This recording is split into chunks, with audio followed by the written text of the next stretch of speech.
Okay, so yan. So, ang aking title ay Get Fascinated in IELTS. Okay, so hindi naman kasi lahat ay gustong mag-take ng IELTS. Kasi pag sinabi mong IELTS, ano ba yun? So, kung tatanungin mo yung mga hindi nakapag-aral, ano ba yung IELTS? So, ito kasing IELTS ay very popular pag ikaw ay gusto mong mag-work in other country or mag-study, mag-pursue ng iyong university degree sa ibang country na English speaking like UK, Canada, Australia. So, yan. So, kaya ang aking naging topic ay Get Fascinated in IELTS. So, a go-getter guide. So, ito yung ang napili kong uh, anong tawag dito? Design or layout ay outdoor. Kaya Lani, ang aking ang aking background is puro outdoor view. So, yan. So, ito yung aking title na Get Fascinated in IELTS, a Go-Getter Guides. Yeah. Okay, so ito naman yung aking padala. A presentation in digital marketing. So, actually, hindi ko siya ginawa according dun sa ginawa ni Lori.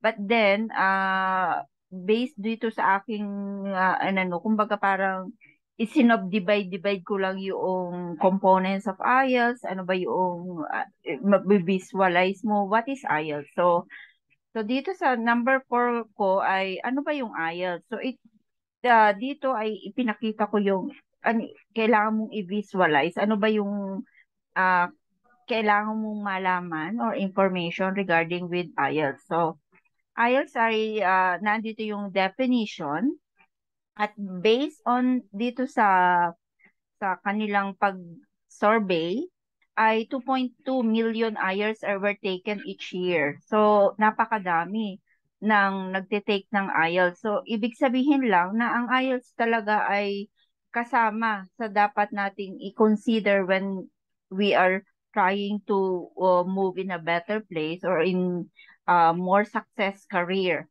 pagdating sa alam mo yon yung pagtitake ng ibang opportunity sa ibang bansa.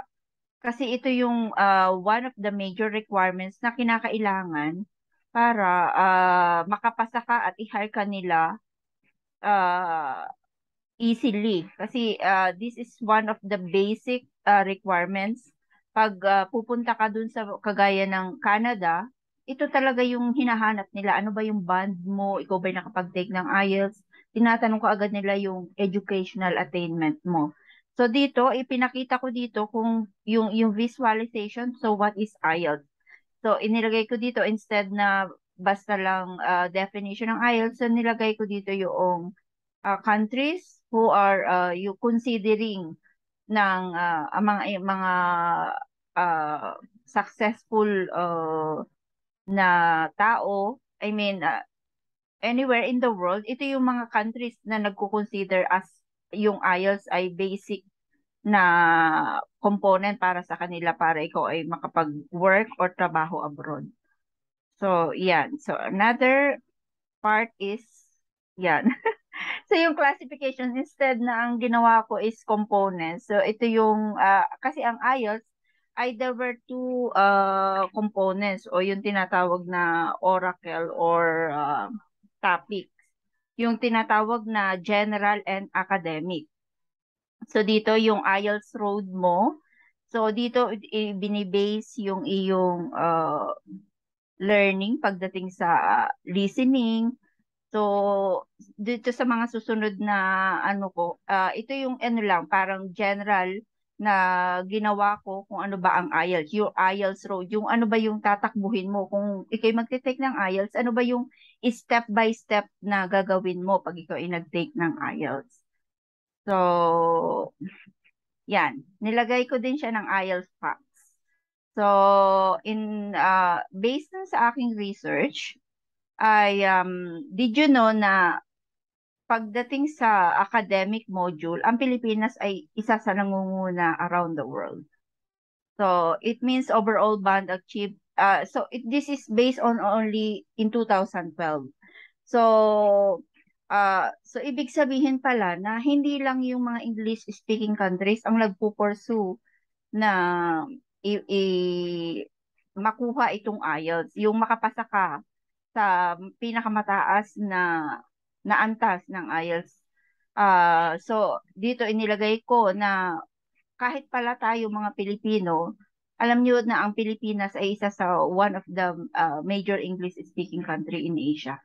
So ito ay according to them na ang Pilipinas ay isa sa mga nagta-top score pagdating sa pagkuha ng IELTS. So after ng Malaysia, ganyan.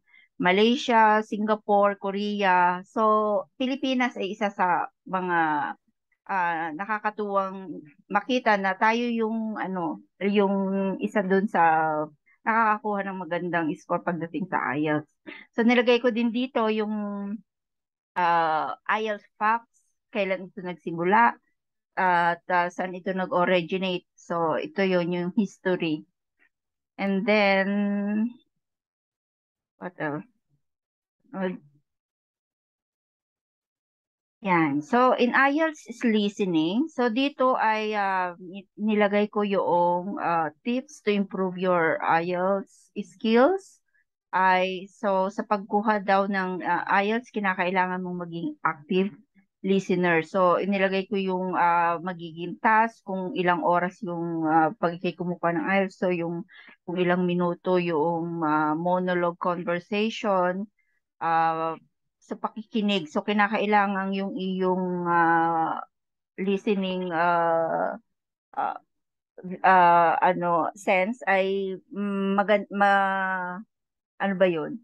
Yung kinakailangan naririnig mo.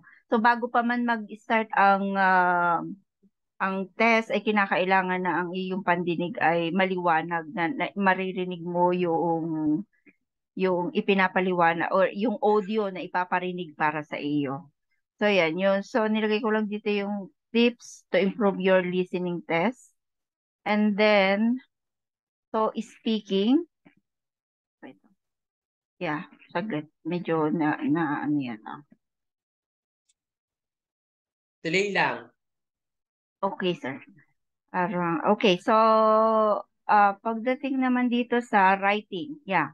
So, writing task. So, inilagay ko dito yung mga vocabulary. So, naglagay ako dito ng example ng in my opinion is that. So kung paano mo sisimulan yung iyong uh, pagsusulat to, writing task. So, kinakailangang marunong tayong maglagay ng in different way. Halimbawa, pag sinabi mong in my opinion, so pwede naman pala na my opinion is that. So, ganon. Yung parang mayroong iba't ibang way. So, ipinakita dito yung kung paano mo gagawin para makakuha ka ng band 8. So, may mga golden rules, common IELTS writing task. So, dito. So, created thinking why writing is important. So, yan yung aking inilagay. And then, this the reading. So, nilagay ko din dito yung tips on how to improve your writing and reading in IELTS.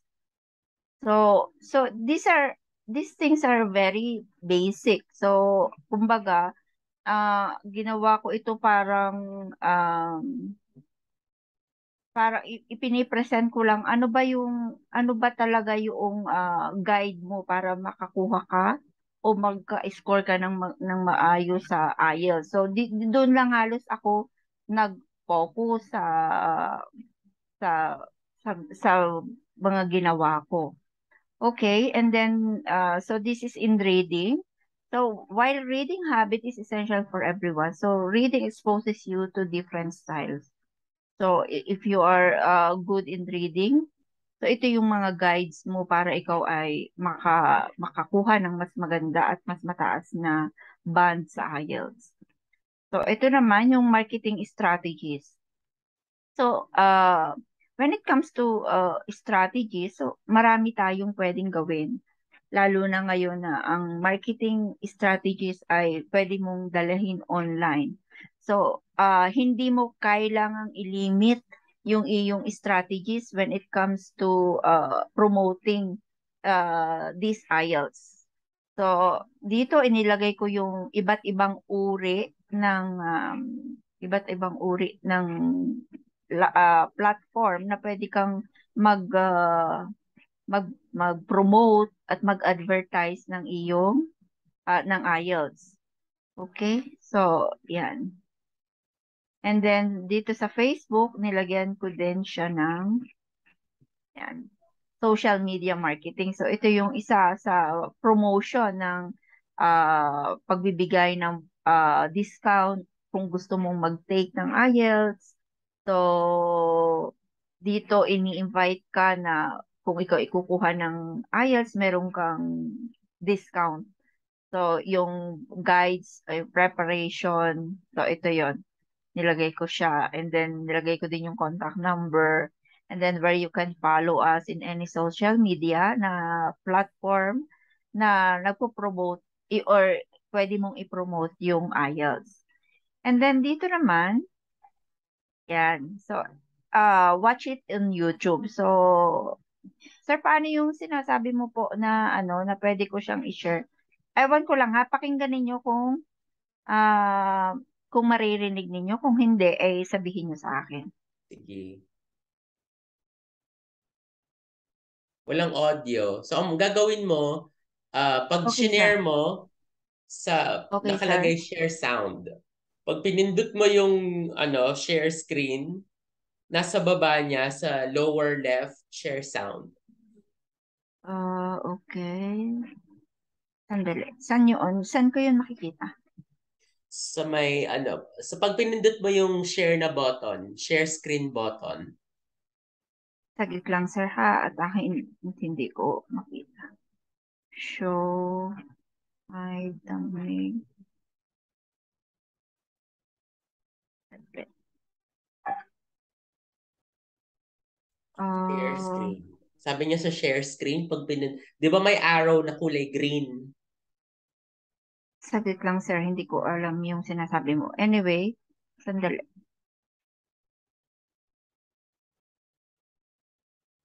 Hindi ko kasi paano ba i-enlarge ito, sir, na itong video ko? Para makita ko yung sinasabi mo. Ano mo siya? Okay. Pwede mo siyang i-present F5. F5. Present mo na lang. Ano to, no? PowerPoint? Yes, sir. Kaya, Slideshow mo. Pindutin mo sa taas. Slideshow. slideshow. Okay, Oo. sir. Sa taas. Oh, okay, Insert, okay. Sa draw, new share. design. Dun sa new share or Saan share ba? out Yes. you are Mm-mm. Doon sa may niya, sa share, di ba sa baba nakalagay mute, stop, security,